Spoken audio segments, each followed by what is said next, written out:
மாதிரி வார்த்தைகள் எல்லாம் பயன்படுத்திட்டு வராரு அப்படின்னு அவங்க மாற்றினுடைய நிறுவனங்கள் வந்து நடந்தது அந்த மாதிரி விஷயம்லாம் ஒரு அனுமதி.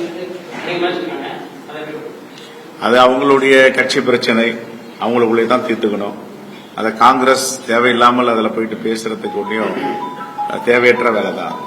அவருடைய கட்சி அவர் என்ன பேசியிருக்காருன்னு அவங்களுக்கு தெரியும். அவர் இப்ப புதுசா பேசுறாரு, தொடர்ந்து தான் பேசிட்டு வராரு. அவர்கள் நடவடிக்கை எடுத்திருக்காங்க, அவ்வளவுதான்.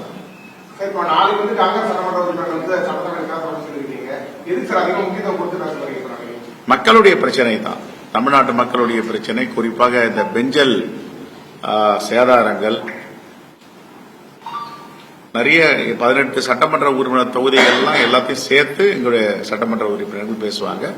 இன்னைக்கு ஏற்கனவே மக்களுடைய பிரச்சனையில வரி உயர்வாகட்டும், மின்சார கட்டண உயர்வாகட்டும், அதையெல்லாம் உயர்த்தக்கூடாது என்று கோரிக்கை வைத்திருக்கிறோம். அது மாதிரி ஏதாவது சட்டம் முன்வடிவோ அதெல்லாம் வந்தால் மக்கள் பிரச்சனைக்கு கண்டிப்பாக எங்களுடைய சட்டமன்ற உறுப்பினர்கள் குரல் கொடுப்பார்கள்.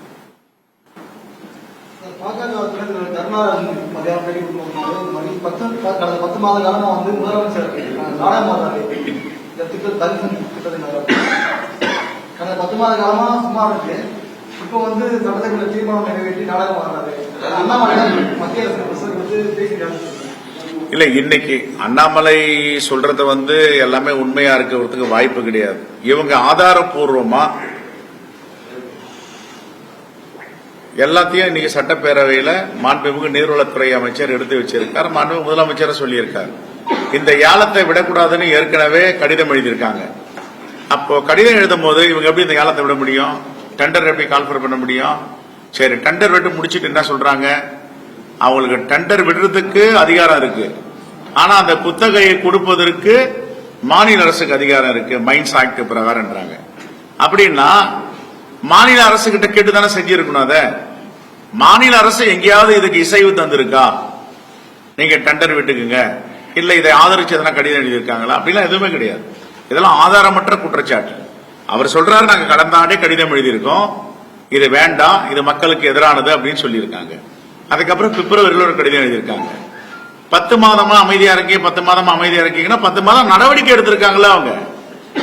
அப்ப எங்க கிட்ட வந்து ஆதாரப்பூர்வமா கடிதத்தை கொடுக்கல அப்படின்னா, ஒரு கேபினெட்ல முடிவு பண்ணி ஒரு அமைச்சரவை ஒன்றிய அரசுக்கு எதிர கடிதத்தெல்லாம் எதிர்கட்சிகள் ஒரு காப்பி நகல் கொடுக்கறது எப்பவுமே வழக்கம் கிடையாது. இப்ப புதுசா நீங்க கேட்கிறாரு மாண்புமிகு எதிர்கட்சி தலைவர். சோனியா காந்தி பொறுத்தவரைக்கும் அமெரிக்கா தொழிலதிபர் ஜார்ஜ் கூட வந்து நிதி உதவி செய்யும் அமைப்போட தொடர்பு இருக்குன்னு சொல்லிட்டு பாஜக ஒரு குற்றச்சாட்டு வச்சிருக்காங்க. அவங்களுக்கு எங்களுடைய தலைவர் அன்னை சோனியா காந்தியை பற்றி குறை சொல்வதற்கு எந்தவித தகுதியும் கிடையாது. அவங்க இன்றைக்கு வந்து இந்த தேசத்திற்காக, இந்திய மண்ணுக்காக எல்லாவற்றையும் இழந்து ஒரு இந்திய இந்த மண்ணை விசுவாசிக்கக்கூடிய தலைவராக இருக்கிறார்.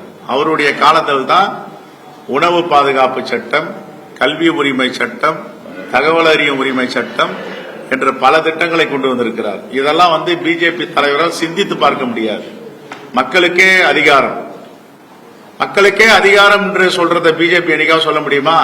ஆனா பிஜேபியுடைய அதிகாரம்லாம் அதானிக்கே அதிகாரம், அம்பானிக்கே அதிகாரம். ஆனா அன்னை சோனியா காந்தி மக்களுக்கே அதிகாரம் என்று இந்த திட்டத்தை கொண்டு வந்தாங்க. அதனாலதான் தலைவர் கலைஞர் சொன்னாரு, அன்னபூரணி என்று கொடுத்தாரு அடைமொழி.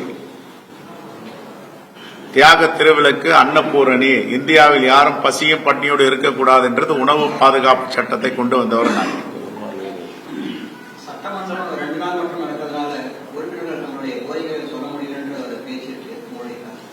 இல்ல, நாங்களும் வந்து எங்களுக்கு இதுல உடன்பாடு கிடையாது. காங்கிரஸ் பேர் இயக்க சட்டமன்ற உறுப்பினர்களுக்கு கூடுதலாக சட்டமன்றத்தை நடத்த வேண்டும். கேரளாவில, தெலுங்கானாவில் நடத்த, கர்நாடகாவில் நடத்துறப்ப கூடுதலாக நடத்தணும். அப்பதான் மக்களுடைய பிரச்சனைகளை சட்டப்பேரவையில பேச முடியும். தொடர்ந்து எங்களுடைய சட்டமன்ற கட்சி தலைவர் இந்த கூட்டத்தில் 2 கூட்டத்திலே சொல்லியிருக்காரு, இது 2 நாட்கள் போதாது, குறைந்தபட்சம் 10 நாட்கள் நடத்தணும் அப்படின்ட்டு. ஏற்கனவே கடந்த ஆட்சியை விட கூடுதலாக நடத்தணும்னு தான் சொல்லியிருக்காங்க. தேசிய கல்விக் கொள்கையை ஏற்காதனால மத்திய அரசு கல்விக்கான நிதி வந்து இனி மாநிலத்துக்கு வரவே இல்லை. அதே போல பேரிடர் நிதியும் வந்து இனி வராமே இருக்கு. தொடர்ந்து மத்திய அரசு நமக்கு வர வேண்டிய நிதிகள் எல்லாருமே வந்து ரத்து செய்யப்பட்டது. பட் இந்தியாவில் தமிழ்நாடு ஒரு மாநிலமா இருக்குதுன்றத வந்து அவங்க இன்னும் ஏற்றுக்கொள்ளவில்லை.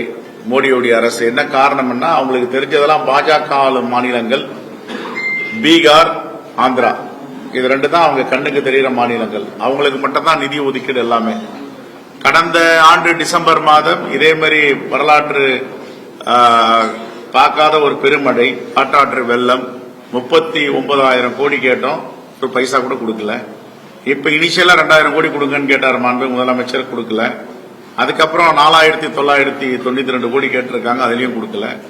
கொடுக்காமல் NDRF ஃபண்ட போயிட்டு கொடுத்தோன்றாங்க. அது வருஷம் கொடுக்க வேண்டியது நேஷனல் டிசாஸ்டர் மேனேஜ்மெண்ட் ஃபண்ட். அதை கொடுத்துட்டு அதுதான் இதுதான் அது அப்படின்னா எப்படி அது? தேங்க்யூ. சார்